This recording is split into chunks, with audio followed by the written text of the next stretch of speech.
Hello and welcome back to the lab. And before I say anything else, I want to say thank you for 4,000. As is tradition here in the lab, when the subscriber counter ticks over a significant digit, I tend to break the budget and do a big upgrade as a way to push the lab forward and as a way to say thanks for everybody being here to add capabilities so we can make more videos. Or I can improve the quality of the videos or improve the quality of the measurements, things we're able to do. A couple of times of note that we've done this in the past. Once was we bought the rubidium frequency standard, which allowed us to do some of the 10 megahertz reference analysis, things like that. So we've done this in the past. This time, it's all for you guys. As you guys can see by what's on the bench, I have significantly upgraded the camera that you guys are looking through out to the lab. Some of the followers of the channel who have been here for a while may have noticed when the camera changed. I will say when the camera changed a little bit later in the video. I'd kicked around the idea that I wanted to shoot better video, and I still want to shoot better video. I have some specific things, even with this camera, that I'm struggling with in the lab, and I'm not quite where I want to be. And I'm also going to need some advice from you guys as we go forward on some of this. So what we've got is the camera upgrade. We bought an EOS C80 and a Canon RF 24 to 105 millimeter f2.8 lens. So that's the big camera upgrade. But what did we upgrade from and why? Okay, here is the camera that I used to record the first, 200-something videos on the channel.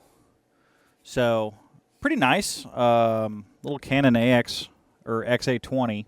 Records to SD card, which is good. Didn't need any kind of fancy SD cards or anything like that, like the new one does, because they weren't crazy high speed. But its limitation was the sensor size was a bit small. And its limitation was it only shot in HD. And I thought for 4K, we'd kick the channel up to recording in 4K and then go from there. Now, that caused me a bit of heartburn on the back end side. 4K video is substantially larger than 1080p video. I knew that going in.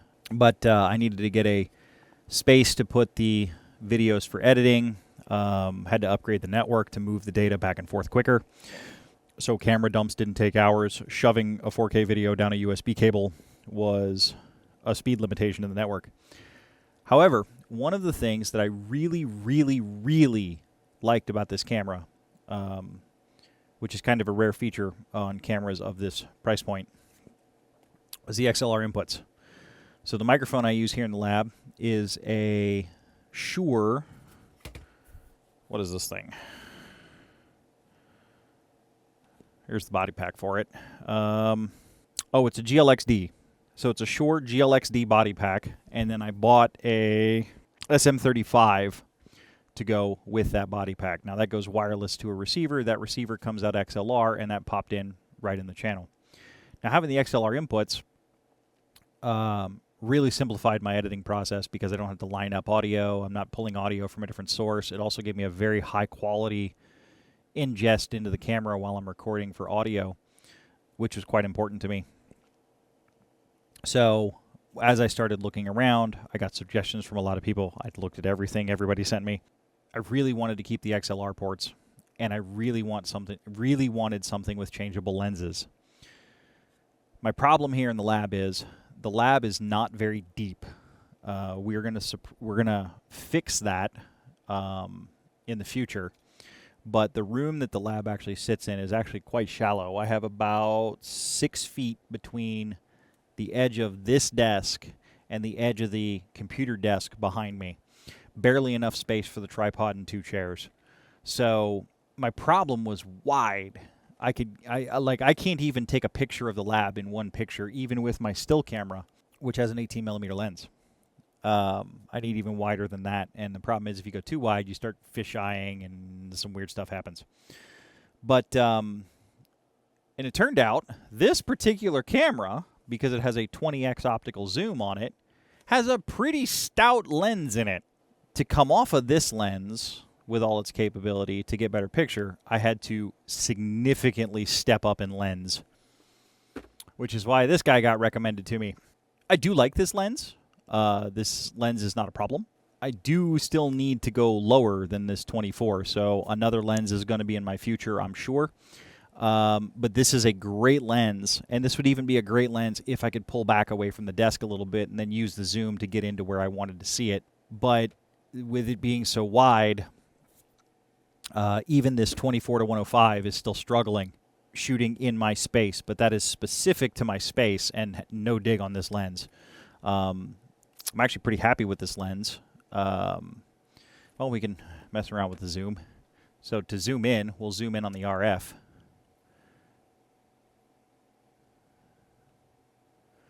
I didn't move the camera, but that's the zoom level of the lens. So really not bad when I want to get in close on something on the board or on the bench to show you guys what's going on. So that was the upgrade we've done. Future planning. Some of the things that I'm being talked about, and I want to know your guys' thoughts so I can build it into the plans correctly. Starting in the foreseeable future, there might be a rebuild of the studio happening. I don't 100% know yet, but we're thinking about what will end up happening is the room will get a lot longer, and then I'll get some more equipment racks and things like that. But as part of that process, I'm thinking about having some hanging channel above the bench because I have to get some coax cables from one side to the other. That hanging rack, it will be structurally enough where I could get a camera that shoots down on the bench directly. Now the problem is to orient the video correctly this way, the camera has to sit this way. It would make a lot of sense if I could mount to the bench up here, have the camera come off and shoot straight down. The problem is, unless I come off, turn the camera 180, and then shoot it straight down, the image is going to be upside down. And I'd prefer not to fix it in post. I know there's a lot of stuff I can do in post, but I'd prefer, if I can capture the video in a good way, I'd prefer to do it that way. So the upper grid will allow me to hang a camera from it, and I'll be coming down. Now, there is some of my close friends that have watched these videos have bugged me for a View 2 B camera. So we have a great A camera, which is what we're still shooting videos on today. But the B camera would increase the production value for you guys, would increase the production value significantly if I had 2 camera angles. And I'm thinking about doing it. But I want you guys to let me know if you guys would like to see second camera angles. So the Car Wizard talked about that a little bit. At some point, setting the studio up as more of a studio, less than a repair bench, will allow me to take better videos and things like that. But I also kind of want to know if you guys want to go that route, or do we want to stay the camera by the side of the bench while I'm working on repairs, things like that. So I kind of want to balance. The channel is not completely mine. The channel would not exist if it was not for this community. So weigh in the comments of A, what you'd like to see moving forward, and B, how we can improve the production quality of the videos to bring you guys better content. The other thing, too, is I'm coming to the tail end of where I could consider the lab as being lab building. Originally, I started the channel to kind of document the process of setting up the lab, getting the lab ready, getting the space ready, repairing the space, things like that, prepping it to be a repair bench.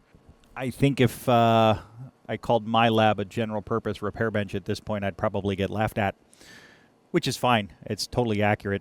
That's a totally accurate response. It's not a general purpose repair bench anymore. But what would we like to move into? I got some audio stuff coming. I do have some more computer stuff coming because I'm having to rebuild some computers for people, things like that. Definitely have way more test equipment to come. The test equipment's not going to stop. But what would you guys like to see moving forward in the channel? Let me know. We can talk about concepts. We can talk about electronics in general, repair in general. There's a lot of ways we can go. we can do all of it. It's not a problem. But yeah, moving forward, I want to make the content that you guys want to see. With that, once again, thank you for the 4,000 subscribers. More is always on the way. I do check all the comments in between videos. If you like the content, hit all the YouTube buttons, like, subscribe, and share. And if you'd like some additional content and to support the lab, check out the Patreon page. Patrons are running ahead on YouTube releases, and their support helps keep the lights on here in the lab and videos coming up to YouTube.